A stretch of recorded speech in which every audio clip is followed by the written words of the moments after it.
Ovih dana, upravo kada je sporazum izišao pred lice javnosti, oglasio se i predsjednik Hrvatske demokratske zajednice Bosne i Hercegovine Stjepan Kljuić, koji je rekao ukoliko se Slovenija i Hrvatska ocijepe od Jugoslavije, Bosna neće ostati u Jugoslaviji. Imamo komentar tonski, predlažem da pogledamo pa ćemo to prokomentarisati. Ja razumijem da gospodin Kljuić ne želi da ostane u Bosni i Hercegovini ako se Hrvatska ocijepi od Jugoslavije. Ali gospodin Kljuić mora da izvrši pritisak na gospodina Tuđmana da ne odcijepljuje Hrvatsku od Jugoslavije i ako bi u tome uspio, onda bi se spasila federacija od 5 federalnih jedinica i spasila bi se potpuno cjelovita Bosna i Hercegovina i potpuno ravnopravna Srbiji i Hrvatskoj i ne bi bilo nemira u Bosni i Hercegovini. Može li se takva izjava shvatiti kao zalaganje za cijepanje Bosne? Pa ja se bojim da nema drugog objašnjenja. Jer ako Hrvatska izađe iz Jugoslavije, kao što je namjerila i kao što čini mnoge radnje da izađe, a Hrvatska demokratska zajednica iz Bosne i Hercegovine kaže da Hrvati iz Bosne i Hercegovine ne bi ostali, to znači da bi izašli.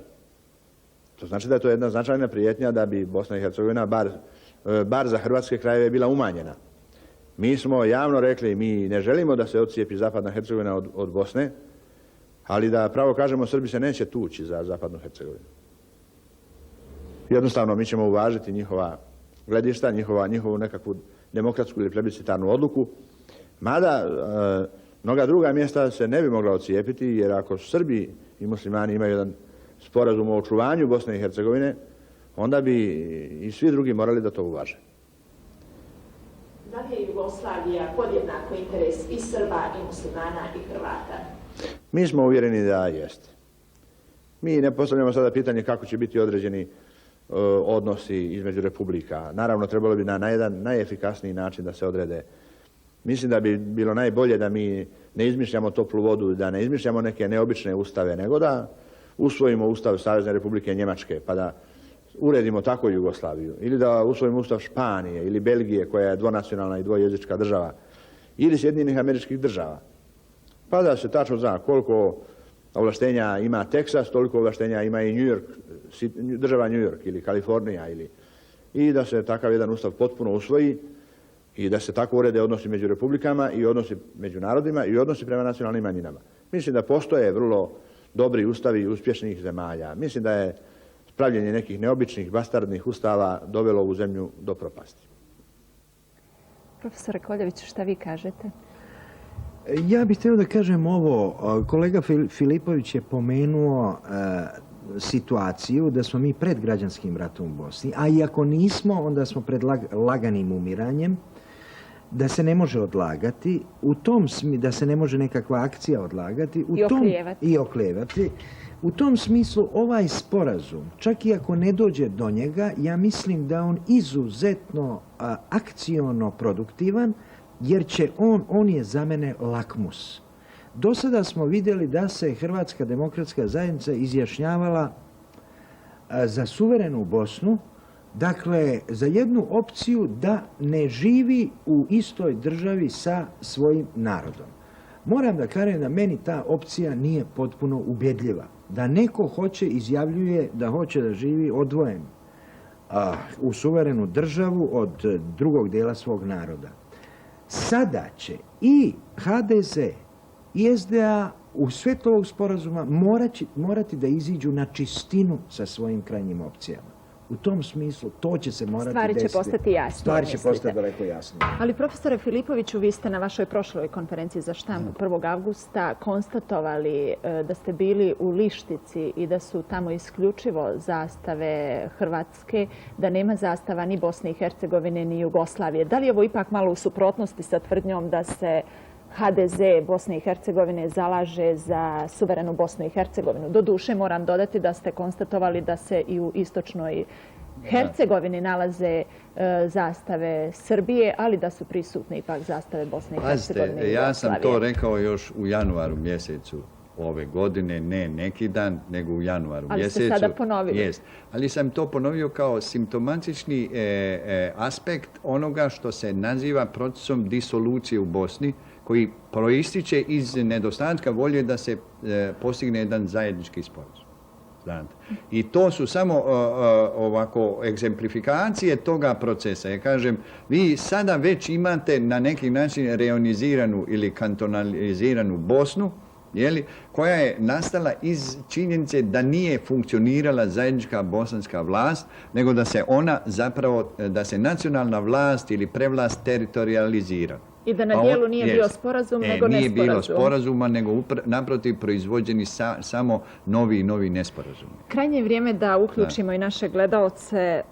Mnogi su se tu javili. Evo, doktor Mubera Omanović-Gazikalović kaže: sa oduševljenjem sam primila vijest o sporazumu muslimana i Srba koji žele mir i zajednički život, a još bi me više obradovalo da su taj sporazum potpisale sve političke stranke Bosne i Hercegovine. Pretpostavljam da ste vi to predvidjeli.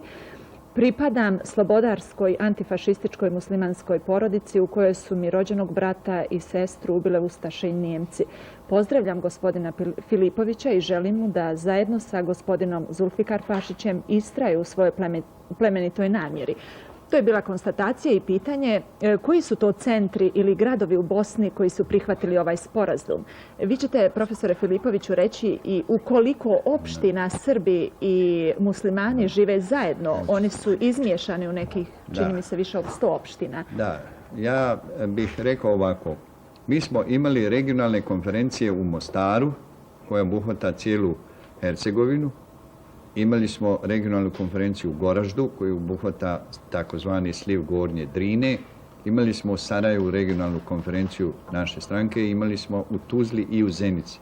I mi smo naišli na jedan dosta veliki odziv i podršku u ovoj inicijativi od članstva.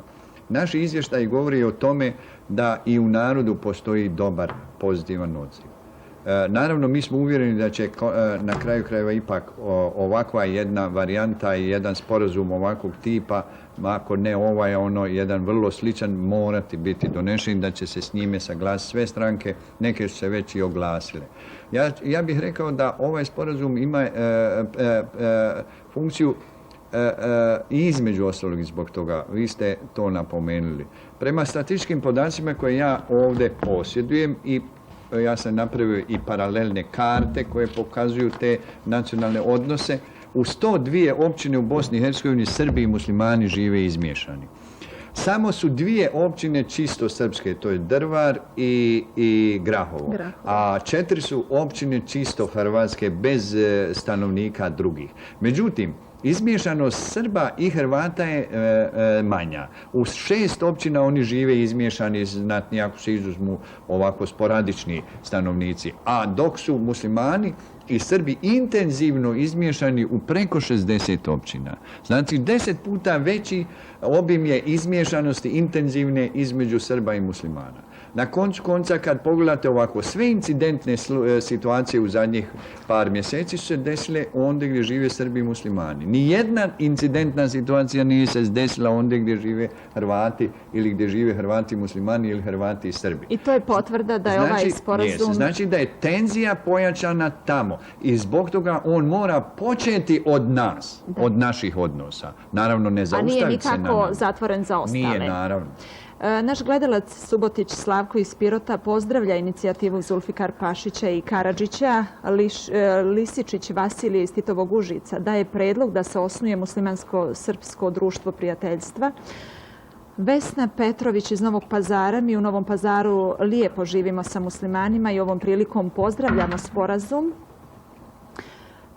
Pitanje za Filipovića: kolika je snaga bošnjačke organizacije da bi mogla da garantuje izvršenje sporazuma? Vidite, naša stranka je nažalost bila jedna mala i često obljubljen izraz je bio marginalna, zato što smo mi dobili negdje oko 4 do 5% glasova muslimanskih na izborima.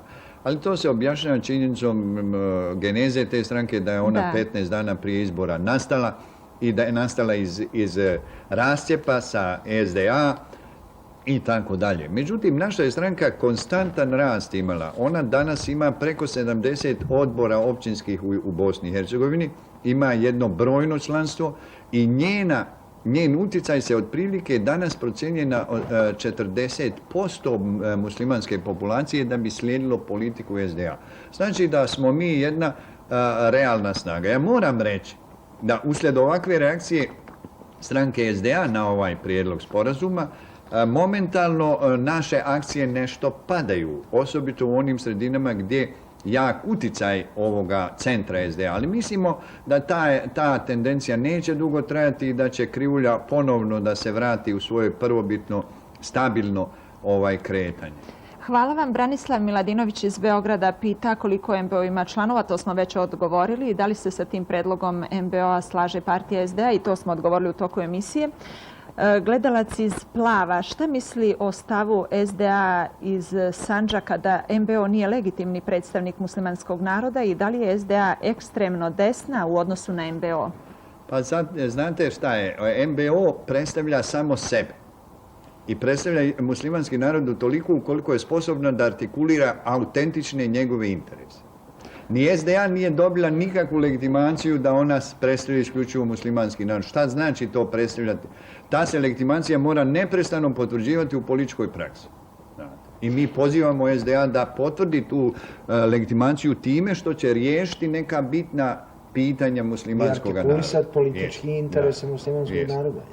Numić Omara pita kakva je podrška šire bosansko-hercegovačke javnosti, to možete vi, profesore Koljeviću, reći, a posebno pristalice Izetbegovićeve stranke, ovo smo na kraju odgovorili. Kakva je šire javnosti? Znate šta, javnost je kod nas postala malo imaginarna reč. S obzirom na ovaj medijski rat, mi imamo jednu sliku javnosti koja uopšte nije tačna. Mi nismo dobili veliku podršku, nažalost, sarajevskih medija, mada će večeras organizovana emisija u kojoj će nastupiti predsjednici svih stranaka i o tome govoriti, ali je, da tako kažem, vrlo velika podrška u narodu, tribine koje mi... I među javnim radnicima. Molim? Među javnim radnicima, među javnim radnicima, i tako. među... Znate, ljudima je dosta i ovog zavlačenja, dosta i pretnji ratom. Vrlo jednostavno.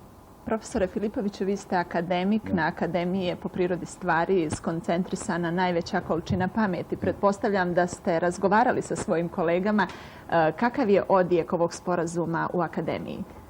Ja mogu reći da među kolegama s kojima sam ja imao kontakt pozitivan je odjek, jer svi smatraju da je stagnacija nešto što je vrlo opasno, a s druge strane svi su svjesni opasnosti koje ovakva jedna inercija suprotnosti donosi za sve. I vjerovatno da ćemo mi uskoro o tome, da će se neki akademici uskoro o tome oglasiti.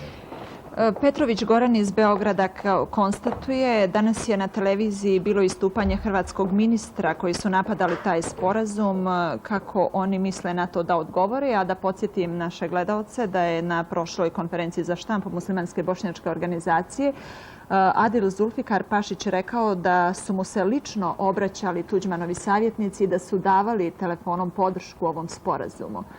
Da, mi nećemo polemizirati sa ministrom nečije vlade, naime te intervencije otkrivaju neke, da tako kažem, interese. Gledalac iz Valjeva pita da li znate šta je cilj Sulejmana Ugljanina kad stvara toliku mržnju između Srba i muslimana? Ja moram da kažem da Sulejmana Ugljanina ja lično ovako volim kao čovjeka koji je hrabar, kao čovjeka koji je vjerovatno jako odan svom narodu, ali ne mislim da on u ovom momentu jako mnogo doprinosi rješavanju problema muslimanskog naroda u Sandžaku. To je posljedica jednog koncepta stranke. Ja sam lično bio pristalica da muslimani u Sandžaku formiraju svoju političku organizaciju i da se ponašaju unutar srpskog političkog medija. I da ne dozvole da budu, da tako kažem, ekspozitura bilo čija. I u tom smislu mislim da je to centralni nedostatak politike muslimana u Sandžaku. Previše koncentracija, previše zatvaranja, previše izolacije u odnosu na demokratske snage u Srbiji i naravno onda dobijete jedan iznuđeni ekstremizam. Zoran Petrović iz Čačka pita kako da među Palestincima nema konflikta između Palestinaca muslimana i Palestinaca hrišćana. Zato što su Palestinci, jel? Jeste, pa to je upravo ono čemu ovaj naš sporazum teži, da ne mora biti konflikta. Ja bih htio samo dvije riječi da kažem na ovu temu koja mi se čine značajne. To smo neki dan rekli gospodinu Izetbegoviću kad je bio i kolega Filipović i gospodin Zulfikar Pašić. Znate, to pitanje Islamske republike, mi smo prvo vidjeli određene poteze koji potpuno odgovaraju onom što je gospodin Izetbegović pisao u svojoj deklaraciji na planu spoljne politike, posjeta tim zemljama, organizovanog rada Ministarstva spoljnih poslova s tim zemljama i tako dalje. Evo zašto je to za sve narode, ja mislim, u Bosni neprihvatljivo i o čemu ćemo morati jako da vodimo računa. S obzirom na potiskivanje religije u komunizmu posljednjih 45 godina, došlo je do jedne koincidencije da je demokratizacija društva išla paralelno sa obnovom religijske svijesti. I te dve stvari su koincidirale i velika bi nesreća bila, i to sam ja rekao gospodinu Izetbegoviću, i tu je značajna razlika između MBO-a i SDA. Da ta koincidencija bude spreg politike i religije, jer mi nažalost znamo i ponovo to vidimo da je najlakše ubiti čovjeka u ime viših razloga, u ime Boga. Stepić Vlado iz Beograda pita kakav je stav muslimansko-bošnjačke organizacije o ostanku Bosne i Hercegovine u Jugoslaviji ako dođe do odcijepljenja Slovenije i Hrvatske. Vidite, često se puta taj kondicional pojavljuje. Mi smo se izjasnili za to da želimo Jugoslaviju. Želimo Jugoslaviju onakvu kako je ona moguća, sa maksimalnim, kako bi rekao, zadovoljavanjem interesa svih naroda koji u nju mogu da uđu ili koji imaju historijskog interesa. Međutim, interesi su mutualni. Jučer smo razgovarali sa Slovencima u Sarajevu i tom prilikom ja sam njima rekao, molim vas lijepo, i mi imamo interese u Sloveniji. Znate. Vi ste došli da tematizirate svoje interese kod nas, ali mi imamo u Sloveniji. Mi imamo 200.000 Bosanaca koji u Sloveniji rade, koji stvaraju slovenačko blagostanje. Mi imamo 190.000 miliona dolara uloženih novaca Bosanaca u slovenačkim bankama itd. itd. Prema tome, naš je stav ovaj, kao što je u dogovoru i predviđeno, odnosno u mogućem sporazumu predviđeno, da mi pretpostavljamo šesteročlanu Jugoslaviju. Ukoliko bi došlo do istupanja, onda će svako cijeniti interes svoga naroda i prema tome se ponašati. Onaj ko ocijeni da Jugoslavija i takva ima vrijednost za njega, ostaće. Onaj ko ne, postavit će to pitanje na dnevni red. Naravno. Da, samo nećemo dozvoliti, znate, da naša sudbina bude ucijenjena u rukama tuđim rukama. Doneti gospodin Tuđman i neko drugo. Da. Damjanović iz Švajcarske pita kakvo mišljenje ima gospodin Kljujić na koaliciju između Bošnjačke stranke i SDA u Bosni i Hercegovini. Ne radi se o koaliciji, ovdje se radi o jednom sporazumu koji treba da otvori proces razrješavanja spornih i ključnih pitanja bosansko-hercegovačke politike koji je otvoren i Hrvatima. I gospodin Damjanović može biti sasvim siguran da ništa neće biti učinjeno što će na bilo koji način kompromitirati interese Hrvata i Hrvatske demokratske zajednice kao jednog političkog predstavnika Hrvata. Stevo Batić, pitanje za vas, profesore Filipoviću. Da li vi mislite da će Bosna ostati jedinstvena? Ja sam uvjeren da će ona ostati jedinstvena i sve činim za to. Znate, mi smo u razgovorima sa našim partnerima otvoreno rekli da je za nas pitanje jedinstvene i integralne Bosne, očuvanja bosanskog teritorijalnog integriteta i jedinstva Bosne pitanje života ili smrti. Rušenje Bosne je za nas casus belli. Znate, za nas muslimane, Bošnjake, jer mi ne vidimo mogućnosti da preživimo i opstanemo kao historijski narod bez Bosne. Našim gledalcima vratit ćemo se nakon što pogledamo još jedan posljednji tonski insert u ovoj emisiji.